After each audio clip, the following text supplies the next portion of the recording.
সর্বশেষ যে লোকটা জান্নাতে যাবে তাকে আল্লাহ তাআলা জাহান্নামের আগুনে পোড়াতে পোড়াতে ছাই বানিয়ে ফেলবে।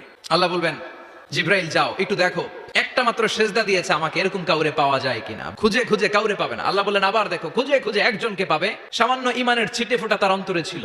আল্লাহ বলবেন যেহেতু ছিটে ফোঁটা আছে, অনেক মায়ের খাইছে, ওকে বের করে জাহান্নাম থেকে বের করে একটা নির্ধারিত দূরত্বে রেখে দাও, রেখে দেওয়া হবে। কিন্তু জাহান্নামের আগুনের লেলিহান শিখাতে তার গা ঝলসে যাবে। সে আল্লাহর ডেকে বলবে, মাবুদ তোমার কাছে আমি কিছু চাই না, জাহান্নাম থেকে তুমি আমাকে বের করেছো, জীবন নদীর পানি তুমি আমার গায়ের মধ্যে ঢেলে দিয়েছো, আমি আবার সজীবতা ফিরে পেয়েছি, আমি তোমার কাছে জান্নাত চাই না, শুধু নিরাপদ একটা দূরত্বে আমাকে রেখে আসো যাতে জাহান্নামের আগুন আমারে কষ্ট দিতে না পারে।